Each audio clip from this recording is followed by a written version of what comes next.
वास्तुशास्त्र में विधि शूल पर बहुत ध्यान दिया जाता है। विधि शूल एक ऐसी कंडीशन है जिसमें कोई सड़क, सीधा रास्ता हमारे प्लॉट या मकान या बिल्डिंग के मुख्य द्वार पर या किसी दीवार पर आकर खत्म होता हो।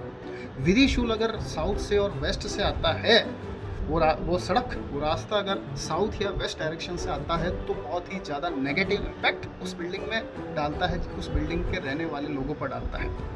अनेक कॉलोनाइजर्स, डेवलपर्स ऐसे होते हैं जो गलती से अपने प्रोजेक्ट में कोई प्लॉट पर अनजाने में विधि शूल रह जाता है।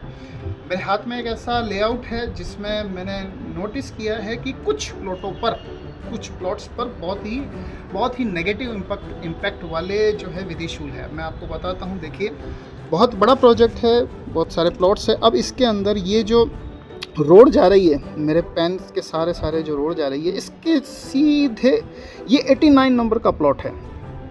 इसके ऊपर बहुत नेगेटिव इम्पैक्ट वाला विधि शूल है। वैसे ही ये रोड आई और 82 नंबर के प्लॉट पर ख़त्म हुई। वैसे ही ये देखिए, ये रोड चल रही है 21 नंबर के प्लॉट पर ख़त्म। ये सामने आ रही है, ये रोड चल रही है 16 नंबर के प्लॉट पर जाके सीधी हो रही है। ऐसे कैसे यहाँ पर ये रोड चली, ये रोड चलते चलते 344 और 345 नंबर के प्लॉट्स पर लास्ट में जाके, तो ये जो है ना, ये विधि शूल है।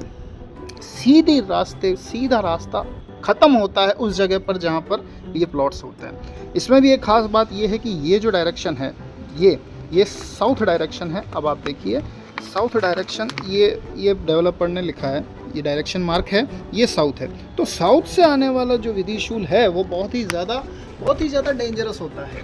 विधि शूल से काफ़ी सारे नेगेटिव इम्पैक्ट आते हैं। तो आप जब भी कोई प्लॉट, बिल्डिंग, मकान या दुकान खरीदें तो अपने नगर के, अपने सिटी में कोई भी वास्तु एक्सपर्ट जो होते हैं उनको एक बार ज़रूर कंसल्टिंग करें। अपने पेपर्स चेक कराने के लिए आप जैसे एक एडवोकेट से चेक करवाते हैं, वैसे ही उस पर्टिकुलर प्लेस का वास्तु एक्सपर्ट से एक बार ज़रूर चेक करा लें। क्योंकि एक बार प्रॉपर्टी खरीदने के बाद में अगर उसमें कोई डिफेक्ट आता है तो बड़ा मुश्किल होता है उसे रीसेल करने में या उसको वापस मॉडिफाई करने में। ये बहुत खर्चीला चीज़ हो जाता है।